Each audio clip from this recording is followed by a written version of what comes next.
चलिए दोस्तों नमस्कार, स्वागत है आप सबका पटेल क्लासेस सुमड़ी बोर्ड में। चलिए हमारा टॉपिक क्या है, बायो सावर्ट का नियम।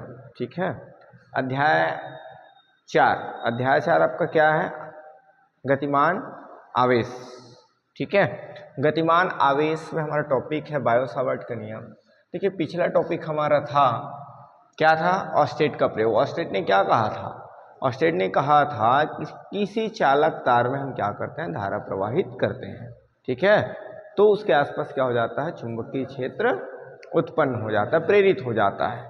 ठीक है, तब यहाँ पर देखिए सन 1820 में ऑस्टेट के प्रयोग के आधार पर, ठीक है ना, बायो सावर्ट ने एक नियम का प्रतिपादन किया जिसे हम उसी के नाम पर बायो सावर्ट का नियम कहेंगे। ठीक है, इन्होंने क्या किया कि भाई ऑस्टेट ने तो बता दिया था कि किसी चालक में हम धारा प्रवाहित करते हैं तो उसके आसपास क्या हो जाता है, चुंबकीय क्षेत्र उत्पन्न हो जाता है। ठीक है ना, तो उन्होंने बताया था, तो उनके बताने पर बायो सावर्ट ने किसी चालक तार में धारा प्रवाहित कर किसी बिंदु पर, उसके आसपास किसी बिंदु पर क्या किया, चुंबकीय क्षेत्र की तीव्रता ज्ञात किया। ठीक है, तो यहाँ पर देखिए कब ज्ञात किया बायो सावर्ट ने, सन 1820 में।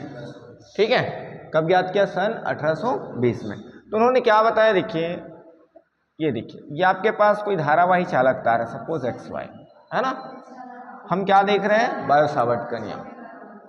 तो यहाँ पर देखिए किसी धारावाही चालक तार में यदि हम क्या करते हैं, विद्युत धारा प्रवाहित करते हैं, है ना। ठीक है, और ये जो चालक तार है ऐसे कई छोटे खंडों से मिलकर बना है।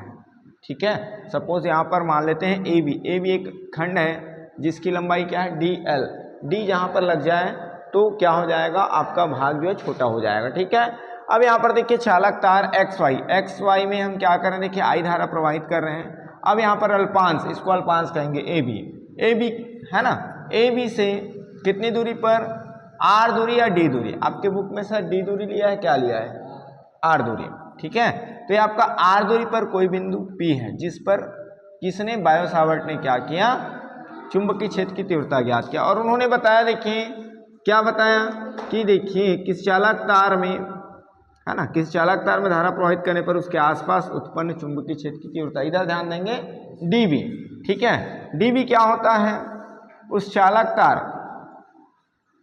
में लिए गए लंबाई, है ना।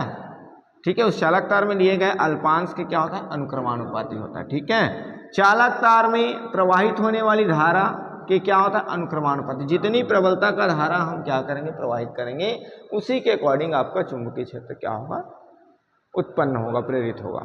ठीक है, उसके बाद देखिए ये जो अल्पांश है ना, अल्पांश और ये जो बिंदु P है कितनी दूरी पर है, R दूरी पर है ना।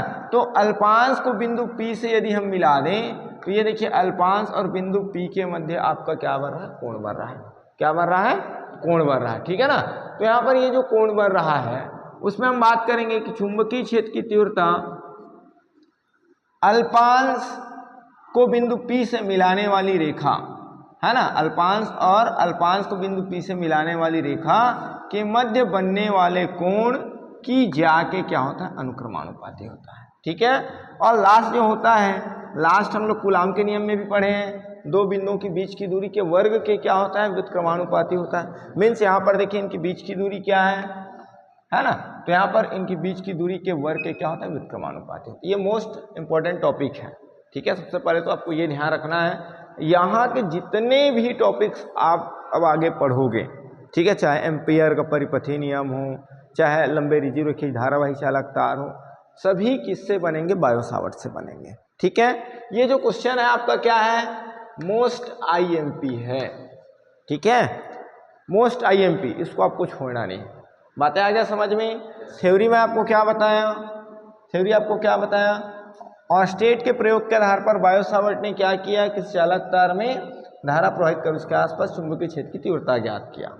ठीक है, कब ज्ञात किया, सन 1820 में। इसलिए हम उसी के नाम पर इसे हम क्या कहते हैं, बायो सावर्ट का नियम कहते हैं। ठीक है, इसकी थ्योरी क्या लिखेंगे, माना XY धारावाही चालक तार है ना, जिसमें I विद्युत धारा क्या किया जा रहा है, देखिए X से Y की दिशा में प्रवाहित हो रहा है। ठीक है, अब क्या करते हैं, माना DL लंबाई का एक अल्पांश AB है, इससे R दूरी पर एक बिंदु P है जिस पर हमें क्या करना है, चुंबकीय क्षेत्र की तीव्रता ज्ञात करना है। बस इतना ही थ्योरी लिखेंगे इसमें, ठीक है। आपको यहाँ पर केवल क्या करना है, डायग्राम याद रखना है ना। थ्योरी हम जैसे क्या किए थे, है ना, रचना गणित में करते हैं ना हम लोग, त्रिभुज की रचना करना, चतुर्भुज की रचना करना। तो भाई यहाँ पर क्या है, इसको रटने वाली कोई बात है क्या? आपको केवल क्या करना है, डायग्राम याद रखना है, और डायग्राम याद रहेगा मतलब थ्योरी लिख लेंगे, ठीक है। डीबी क्या है आपका, चुंबकीय क्षेत्र की तीव्रता है ना। कैसा चुंबकीय क्षेत्र की तीव्रता? भाई हम इस पूरे धारावाही चालक तार के कारण चुंबकीय क्षेत्र की तीव्रता बात नहीं कर रहे। गुड मॉर्निंग बेटा, ठीक है। तो यहाँ पर क्या हो जाएगा, देखिए अल्पांश के कारण, तो भाई एक छोटे से भाग के कारण चुंबकीय क्षेत्र की तीव्रता क्या होगा, आपका भाग क्या है, छोटा है ना, ठीक है। हम छोटे हिस्से पर बात करें तो यहाँ पर चुंबकीय क्षेत्र की तीव्रता भी क्या हो जाएगा, आपका कम ही होगा, ठीक है। अब यहाँ पर इतनी बातें आ गया समझ में, है ना। क्या क्या बताया कि किसी है ना धारावाही चालक तार में यदि हम धारा पर क्या करते हैं, विद्युत धारा प्रवाहित करते हैं, तो उसके आसपास चुंबकीय क्षेत्र की तीव्रता जो है किन किन कारकों पर निर्भर करता है, लिए गए अल्पांश की लंबाई के अनुक्रमानुपाती होता है ना, उस, ठीक है, चालक तार में बहने वाली धारा के अनुक्रमानुपाती, और बिंदु P और अल्पांश को मिलाने वाली रेखा के मध्य बनने वाले कोण की ज्या के अनुक्रमानुपाती, और उनके बीच की दूरी के वर्ग के क्या होता है, व्युत्क्रमानुपाती होता है, ठीक है। अब हम इसको क्या करेंगे, मिला देंगे, तो dB इज इक्वल्स टू, अनुक्रमानुपाती, है ना, प्रोपोर्शनल साइन लगेगा, ठीक है। क्या हो जाएगा ये आपका ideal sine theta upon r square, ठीक है ना। अब जब भी क्या करते हैं, देखिए प्रोपोर्शनल साइन हटाते हैं तो एक कांस्टेंट वैल्यू लगता है ना, कांस्टेंट जिनका मान क्या होता है, फिक्स्ड होता है ना। और ये जो k है, ये जो आपका k है, इनका मान किस पर निर्भर करता है, मात्रकों की पद्धति पर निर्भर करता है। और मात्रकों की पद्धतियां कितना है, 4 हैं। कौन कौन सा है, सगसा, मकसा, फपसा, एसआई, ठीक है। इसमें से हमको यहाँ पर क्या करना है, 2 ही पद्धतियों को स्टडी करना है। कौन कौन सा, सगसा और एसआई, सीजीएस है ना, सेंटीमीटर ग्राम सेकंड पद्धति, और एसआई है ना, इंटरनेशनल ली सिस्टम इंटरनेशनल डी यूनिट्स जिसका फुल फॉर्म होता है, ठीक है। अब यहाँ पर के, ये आपका क्या हो जाएगा, देखिए ideal sine theta upon r square, यहाँ पर आप बता सकते हैं, ठीक है, जहाँ के एक अनुपातिक नियतांक है। क्या है आपका, अनुपातिक